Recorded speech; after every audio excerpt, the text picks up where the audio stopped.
Welcome back, and thanks for joining me. It's Judy from Thistledew Creations, and today I'm going to show you the results of my avocado dyeing session the other day. Well, if you haven't seen the original video, go back and watch, see my process for putting the dye onto these pages. I described how I made the concoction to dye with, the dye, out of saved avocado pits and peels, I guess you would say, that Joyce Clark saved for me. And so I will put a little rundown of that in the description as well of these two videos. And so I wanted to show you how everything turned out and talk a little bit about it. So these doilies are cut out of a tablecloth. This is their original color. So they were already like an off-white color, almost like a beige, very pale beige. And I cut out a bunch of these circles. They're just lovely. And so I put some of that into the dye bath in between some papers. So later on we'll come to some papers that will have this very faint pattern of this in it. So I was really happy with the way those turned out. And these are the little pieces that would have been in between the circles in the tablecloth. So I used those as well. So you can see the color difference, the pink tone that it takes on. Just absolutely love the way those turned out. And then I did one piece of my upholstery fabric, basically just to see if it would work. This was a really wide pale blue stripe and then a very wide cream colored stripe. So I thought it would be interesting to see if I could make more pink, because I'll use more pink, just tearing it up and putting it behind sentiments and in clusters and stuff. So I wanted to see if that would take, and it seems to have taken quite well. And then this is just some cotton lace I got from Temu. Let's see if I've got some of it that I can show you its original color. It was also about this color. This isn't the exact one, but a clean cream colored lace. And then it's now pink.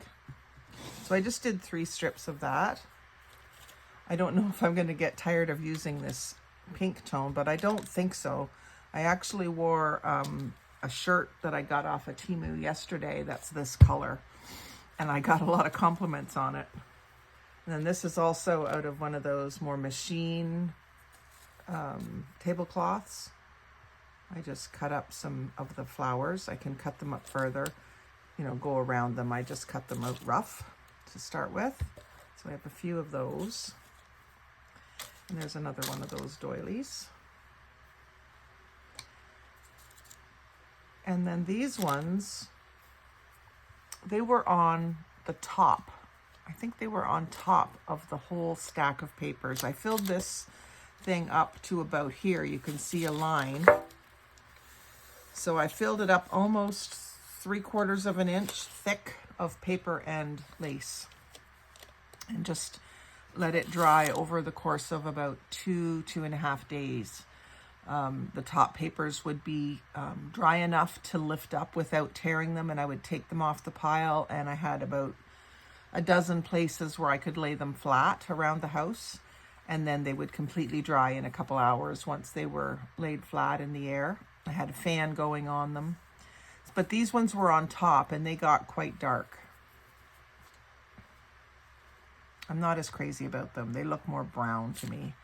Then there was a bunch of these little tiny ones that are, again, from the tablecloth. I think it was from this same one, this piece here that joins the circles together.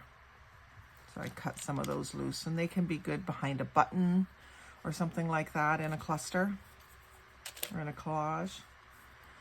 And then some smaller roses and leaves from that same machined lace. A little section of the edging. I didn't really think this stuff was going to dye very well, but it didn't do too bad. Now that piece stayed pretty creamy on the back side and just got a little bit of pink. I'm not sure why. I don't remember where that was in the mix. And then this ruffled lace edging. I wasn't sure that it was going to take the dye either, because I think it's like a polyester, but it seems to have taken the dye fairly well. And then I just did a couple pieces of muslin. And then this is some of my little square. That's also out of a table runner, or I think it was a small tablecloth. And so that's the original color of it. Comes out quite pretty. It's a soft, earthy pink. It's not a pretty pastel pink, but it's more of an earthy pink, which I do like. And then some of the wide rose lace that I have. I think I got this at not Value Village, the Mission Thrift. I got a big chunk of it there. So again, it's gone from the cream to the light pink. It's really pretty for roses, for sure. And then that's just the parchment paper that I used the first night. So I started doing the dyeing in the morning, and I did a couple of batches the same day. I did one batch of the fluid ink and used it completely up. And then while I was putting that stuff onto the papers, I had the same batch of avocados. I added more water to them and put them back on to boil. So once I was done using up the first batch, the second batch was done boiling, and I let it cool for about another hour while I did some more videos. And then did another batch of stuff. That's why I have so much here. So this is actually 2 batches, which is about maybe 6 cups of fluid altogether, 6 to 8. I didn't really measure it. But after they sat for several hours, then that evening I sat down to watch TV, and the first batch, some of it had dried enough, and I sat and ironed paper all evening while I watched TV. And so this piece of parchment, I just used this one over and over, and it has gotten quite a pink hue to it from touching all the wet or damp papers. So even that I will use in collage and stuff. It's just parchment paper. And so in the layer cake, I put some paper bags. So this was just a pharmacy bag, and I have used this type of bag to make little mini journals before. So I thought it would be neat to do one in a pink tone instead of just inking it. The last one I did, I just inked it. So that came out pretty nice. The only thing on the paper bags is that unless you saturate those edges, they're going to stay kind of white. But I'm really happy with the way this turned out. And I did open it up and stand it up. Once it was dry enough to do that, I opened it up and stood it up so that it would completely dry, not leave any dampness in the crevices. So I'm happy with the way that turned out. I just did one of those. And then I had a box or a package of these little white paper bags that you get from the dollar store. And so I did 3 of them. And again, the sides didn't get much ink. So next time I do them, I'll open them out and brush the ink everywhere. So even where it was folded here, it didn't get the white ink. But if I make a little mini journal out of this, I usually make this bottom of the bag into a pocket, and it gets glued down. So that wouldn't really matter. And usually then these, if it's going to be a book, these sides aren't really opened up. So it's okay. But I do like the mottled pink look that it gave me on these. And I can't wait to make little tiny journals out of them. And then there was some larger, same sort of thing, but larger ones from the dollar store. And again, the sides are white. So that's just a little lesson that I will brush the sides next time. And then there was a few pieces that I tried to lift before they were dry. Actually, these ones tore, I think, because they were stuck to the side of the container. You can see that line there. So these are just little torn pieces. I'll just put them in my collage papers. I don't consider it garbage, even though it was basically a fail. And then I did 2 of these doilies. No, 3 of these doilies. Yeah, 3. Some came out lighter, some came out darker, just depending on where they were in the mixture. This one has a crease because what I did was I set it down on top of a page, Then I put a couple more pieces of paper on, and then I folded it over and added more papers. So that's how I fit it into the container. And I don't mind the crease. I never usually use these as full anyway. I cut chunks out of the edges usually. And then I could use the center. Yeah, but I don't mind those dark lines. It's just part of the dyeing process. But I do like, especially on this one, I like that shaded look that it gets. It's not just a solid color. And then this one turned out a lot paler. I'm not sure why. It's still pretty, because they were white to begin with. And then these papers I left on top because these were some of the last ones to come out of the container. And they were just left out to air dry. And this is how they turned out. So this one's quite crinkly. It's not completely flat. I don't mind that it's crinkly. I can iron it if I want to. And then this one is quite darkened. See the brown tones that you get with it? It's like a brownish burgundy. And then this piece I lift. This is where the envelope flap came from. So that tore, but I can still make this into pockets and stuff, or just collage with it. And then these pieces are the white cardstock from Dollarama that comes in the pack with the brown and the black. I mention this stuff a lot. I always try to show you the paper pad if I have it handy. I have several of them. I keep finding them in places I've hid from myself. So this, I took all the white out of this, and I've taken all of the craft paper color out of it. All I have left in this one is black. But it comes with the 3 colors. There's 60 sheets altogether. And there's 2 different weights of each cardstock. There's 170 GSM and 250 GSM, 10 of each color. It's a good value for $4.25. Because I bought a pack of cardstock at Michael's just before Christmas, and I think it was around $30. So anyway, this is the white, and I don't use the white much in my crafting unless I'm doing some heavy inking on it. But I haven't tea dyed or coffee dyed any either, so I thought I would try dyeing these pink ones. So I am happy with the way these turned out. They're nicely modeled. They're darker around the edges, just like you would expect. Now these ones, because they have just air dried, are curled up and quite wavy.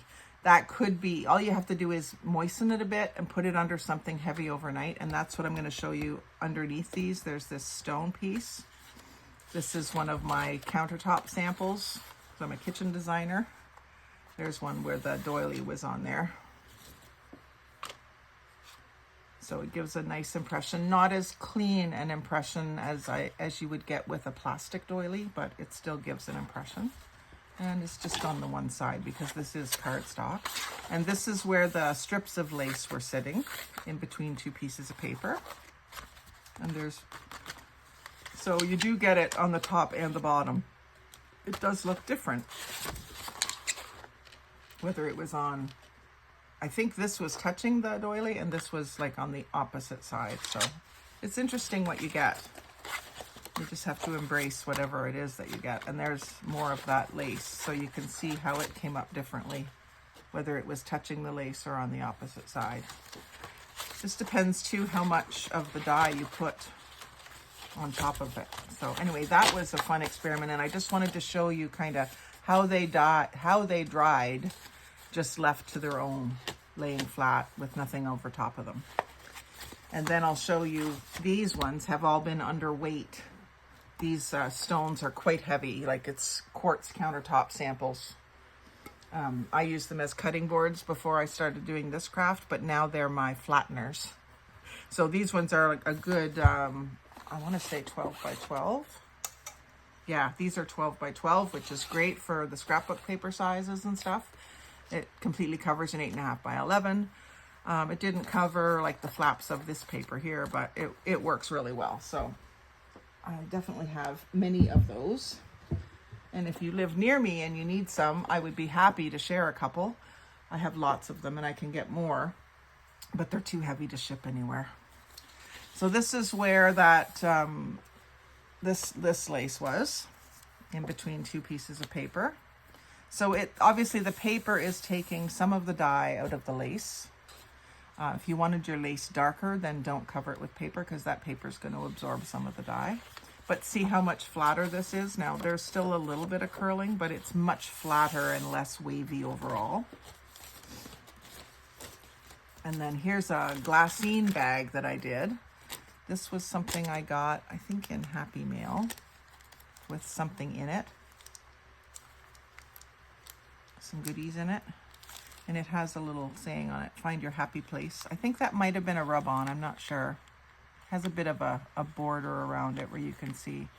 That would be a good thing to use for glassine is rub-ons. But I just love the feel of glassine, and now it's even more crinkly and delicious with the dye on it and the pretty color. And there's another paper bag that I did, an Avon bag. Let's see, yeah, the sides got done on this. This is a much thinner bag, so it let more of the dye seep through it. I did a couple of those. That one didn't, the pocket part didn't. But again, I usually make that a pocket, so it doesn't matter. I can't wait to make a couple of journals with those. And then a bunch of receipts. I think these were the ones that you gave me, Joyce. And so they had a couple of different colors of paper and of writing. So I just did a bunch of them. And then these message pads.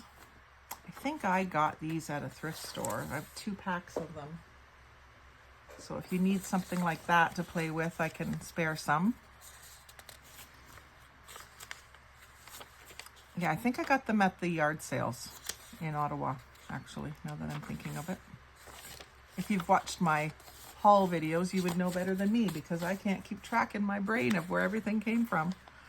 That's one good thing about having the videos. If you ever really need to know, you can go back and look and find out. And then there's one that just came out kind of blotted. I think it might have had a paper bag on it just by the shape of the lines here. And so that's nice and flat. It's not perfect, but it's pretty flat. And then I did an experiment here because I wasn't sure at all how this paper would take. But this is the wrapping from copy paper. And I get these from work because this is the copy paper we use. And there's usually about, you know, we go through at least one of these a week between the 3 designers all printing paperwork and designs and stuff. So whenever I'm there and we're changing out a package, I take the wrapping because it has, and most papers will likely have this, it has a very thin plastic coating on the back. And so I've used this to iron napkins on. And there is a video where I did this. If I can remember to, I will link it in the description box below so you can see that process. I had mixed results from ironing the napkins. I think you really have to make sure you get all the way to the edges and make sure your iron's hot enough and all of that. And I would use parchment paper over top just so you don't rip your napkins. But it did work, but I do prefer the glue stick method for gluing down napkins. But I still wanted to try this to see it because I've got a bunch of them to play with. And so I really like the fact that it's now pink on the other side instead of white. So now I will try coffee dyeing them as well, because like I said, I've got quite a few. So if anybody wants some of this paper, either white or dyed, I'd be happy to share. So just message me or contact me and we'll work out a trade or something. Another Avon bag. That one didn't get as white, or didn't get as dyed in the inside there. And then this one tore when I tried to lift it up. Sometimes if you try to lift it and it's too wet or something else is weighing it down, it'll rip. So this one is a collage sheet. And this is also the cardstock. And then there's another, that's a better imprint of that lace. This one. You can see the little stitches and stuff, which is nice. It comes through a little bit on the back, but more pronounced on this side. That'll be fun to use. And then more of that dot matrix paper. My son likes that, and his girlfriend like it as well. So I'll make them a little booklet out of that. And here's one with the imprint of the round doilies. And that's cardstock as well. Came out better on this side. So Joyce, who gave me the avocados to play with, if you want to let me know if you just want a sampler of everything, or if there's certain things that you know you'll use, I can put together a package for you of this. If you're not going to do your own, or if you just want to have them before you get around to doing your own, I'd be happy to share, as usual. I'm just kind of trying to sort as I go here. A couple of just envelopes, and I opened, I think these ones, that one might have been used. They both might have been used. They've got the gluey stick is all rough, or it might have been rough from being laid down on the paper. And we might see where I tore it off the paper somewhere down in the stack. But I like the way these came out too. And I've been watching a couple videos, and they keep mentioning a trick to deal with this gummed edge. And I keep clicking off the video before I get to the trick. So, I mean, I've got to learn to stay till the end. Here's some really pale pieces of just copy paper. I often will harvest the blank spots out of used paper at work. So this is the bottom of an invoice page. And I often keep the part that is pertinent in the customer's file and rip these off and bring them home to dye them. And I've got 35 years worth of files to go through and harvest more. So there's no shortage of small part pages like this.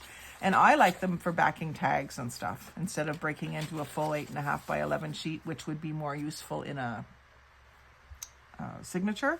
Or I will use them to make little mini notebooks too. So you'll see them in my mini notebooks. You'll see them in my little scrap paper pads and things like that. So don't discard part sheets of plain paper. You can still dye them and use them. There's lots of ways we could use those. And then these ones came out a little darker. I don't know if it was because they were in there longer, probably. Maybe at the bottom of the stack and they've had more time to soak the stuff in. Or it could be that it was the first batch. I think the first batch that I did was darker. And then the second time I boiled more water, I got the lighter stuff. And I'm pretty sure that's true. This is the first batch here. So nice dark pieces. Again, just strips, but great for backing tags or doing collages. And I love the dark edges. Like no inking required. Great for the little paper pads. So I might do, well, I will do paper pads out of the strips. That'll be fun. And then these are the actual statements that go out every month. And so the customer's information is up here, and then totals and stuff is down at the bottom. So in our kitchen department, we don't send out the statements because they're not really a charge account. We just use it to keep track of the project. It's a contract sale. So, I mean, I can use the backside just for plain paper, or I can use the lined paper in little notebooks so that it's lines to write on. Just great, another great texture, kind of like a ledger paper. And here's one where most of the lines came right off. Whatever was on top of it stuck. You can see a little piece of the paper come up there. And then this one's turned out a little bit more like vintage photo looking on the front, but it's pink on the back. It might have been on top of the lace or something. Some of it might have been exposed to the air. You can see along the edge there. A different tone, more of a brown tone. So I'm really happy with these. They do have a bit of an odd smell. I like the coffee smell better than this, but still, all in all, I'm very happy with it. What I might do next time is put some sort of scent in with the water. Like with the coffee, I sometimes put vanilla. I don't know that I would put vanilla with this. It would probably change the coloring. But a lot of the extracts are clear, so you could put mint, or what would go with pink? Like a grapefruit or something, maybe pink grapefruit, or strawberry flavor or something. So this one is quite rough. it lost a lot of fibers when I was ironing it, and there's a tear in the surface here. So sometimes they were just a little more fragile than others, but beautiful color, just beautiful. I'm really thrilled with this project. And I did take the excess dye that I was just too tired to keep using, and in a separate container, I put that in one of these, a large one of these Tupperware bottles, and put it in the freezer. I left quite a bit of headspace of air so that if it expands, it's not going to break the bottle. And then I put the pits and peels in a little Tupperware container and put them back in the freezer. I would imagine that they're probably just about finished giving me color, but the third boiling was still giving me color. So it goes on quite a while. And I was quite happy with that you could get more than one use out of it. So when I told Joyce that that had happened, that I kept using them, she said, "Do you want more?" I said, "Well, I don't think I need more, but some fresh ones at some point will give me darker color again." I don't really buy and eat avocados, although I am on a low carb journey. I should really give them a better try. The only time I've ever had avocado was a couple of times at Subway. I had them put it on my sub, and it left a funny taste in my mouth. Not even a taste, a feeling in my mouth. Has anyone else ever experienced that? It was really strange. I didn't hate it. It just felt weird, the way that my mouth felt after I ate it. And that one has great veining, and even though it's torn, really great color on both sides. Something was sitting on top of it.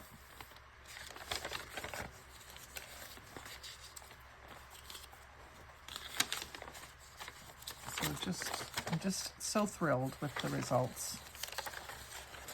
Here's one with slight lace imprint, probably hard for you to see.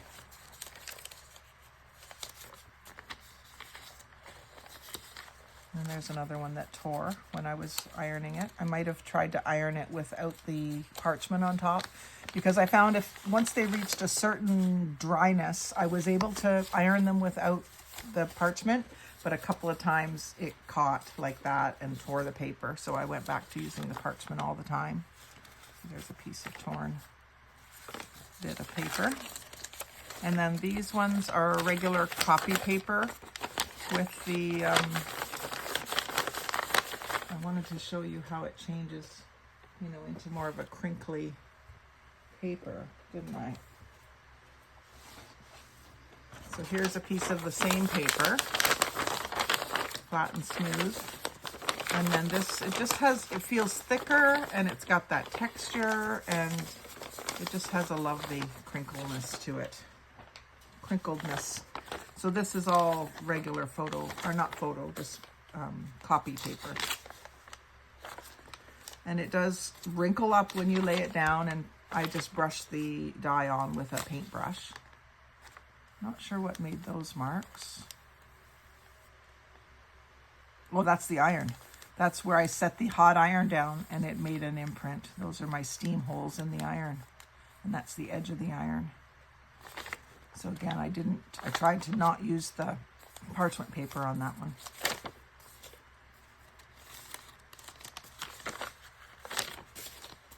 Iron marks. Hey, maybe you want those. If you do, go ahead, but it does leave a little bit of residue on your iron that you have to wash off. I love the crinkliness, and I love the way that it feels thicker. I guess it just fluffs up the fibers in the paper. This one tore on me.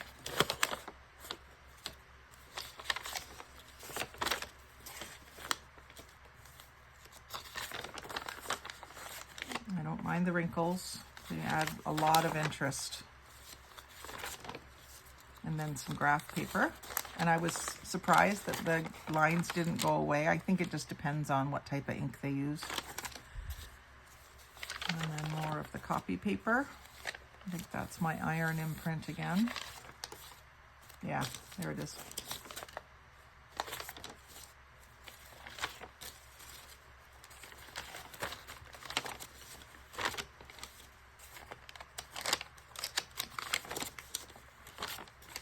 So I'm really thrilled with the results, and I'll definitely do more. It makes me want to do some more coffee dyed, but I've got to see what I've got left. I did a huge coffee dyeing day with my niece.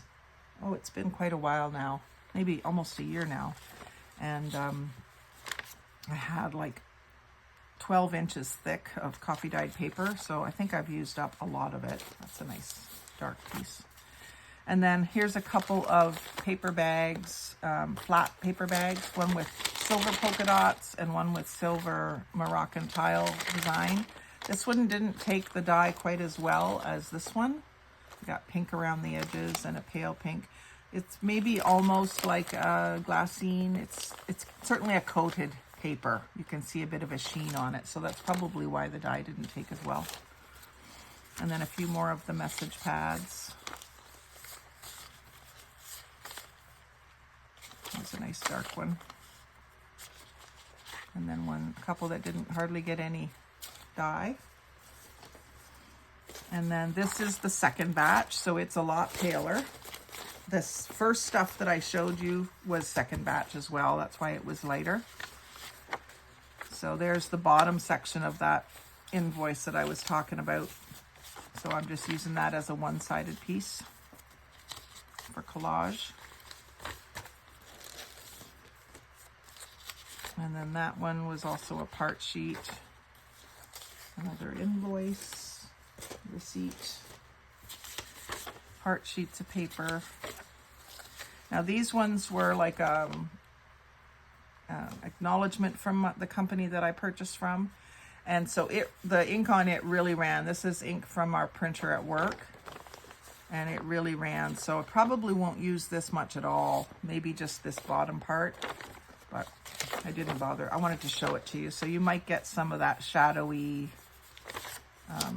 if you use ink from a printer. And here is, what's this one? Oh, it's just really crumpled, just a part sheet of paper. Another envelope. This one didn't tear on me. I'm not sure what these are from, but they're nice big envelopes. They're not a normal size. 7 by 8.5. Like it must have been for a specific thing, like a specific card or something. There was a few of those. And another piece of the copy paper wrapping. And then a large envelope, probably with banking stuff in it. I'm pretty sure Commerce Drive is the CIBC. And it has the patterned interior, which has also gotten pink, quite pink, which is cool. So I may use that as an envelope to make a journal cover, because if I do this, oh, it's also got doily imprint, so I'm not going to want to cover that up. But if I wanted to make a journal out of it, you've got two little windows on the front that you could have something fun in and open up an edge to make it a pocket or something. But yeah, that doily came out pretty good too. Very rustic, very rustic. And then some more of the dot paper. Some more of my reused copy paper. That one didn't, maybe it didn't get as wet. It's the same ink, but maybe it just didn't get as wet. Let me see, what's the date on this one? 2012. So this could be different ink. We were using a different printer in 2012, so it could be that it's a different type of ink. That's because that one,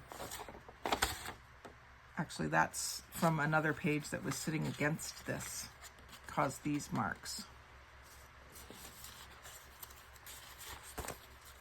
And then more of the dot paper. And then there's where that square piece of lace was. Where did it go?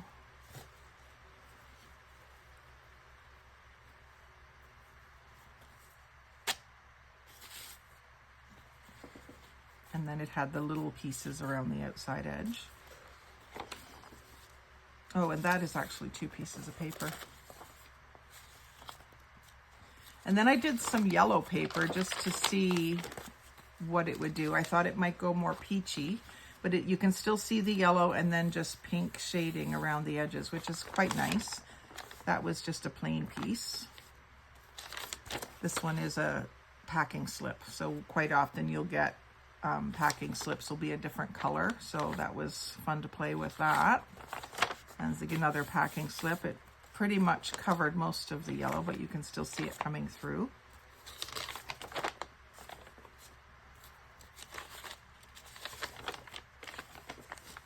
So I encourage you to do it, especially if you eat avocados, to save the pits and the peels and try it.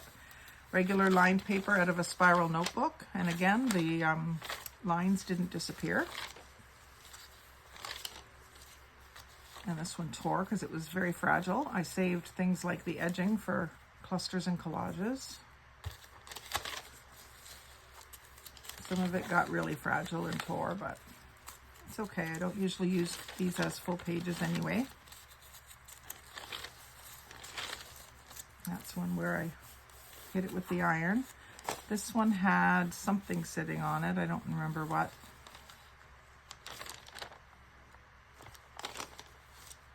Maybe one of the smaller paper bags.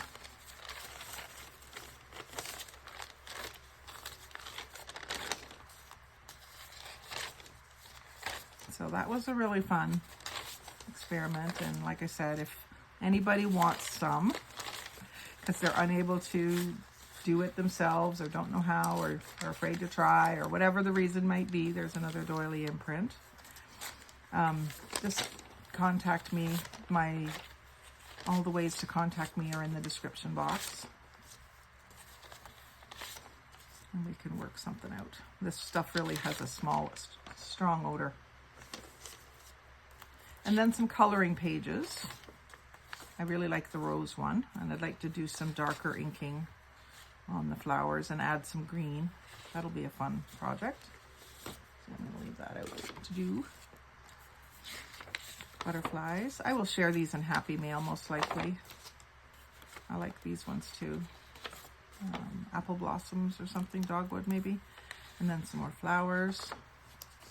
And then a whole bunch more of that dot paper. I really do like that stuff. And it's given me such great variety of tones. And then this graph paper, I think I was explaining in one of the videos, is what I use to draw 3D cabinets. So you draw it gives you that perspective view when you draw a cabinet, like a cube. Instead of just straight lines, it's got like diamonds and triangles. I just did a couple of those. They come in a paper pad that we get from the supplier. I think you can buy something like that though on Amazon. I bought a paper pad like that for my son because he's in architecture at our Carleton University. And I bought him some for Christmas one year. Just helps guide you on the right angles. And once you've done it for years, you don't need that help, but it does help when you're new. And there's a piece of the paper doily imprint. That came out really well. A little darker than I would want, but it's nice imprint. So that's my haul of avocado dyed papers, and I'm really thrilled with it. And I will do more in the future when these start to dwindle down. So if you enjoy seeing this kind of process, I'm sorry I can't show you the whole process start to finish in one video, but if you do follow along and you enjoy seeing it, like, comment, share, and subscribe. Most of all, have a great day and happy crafting.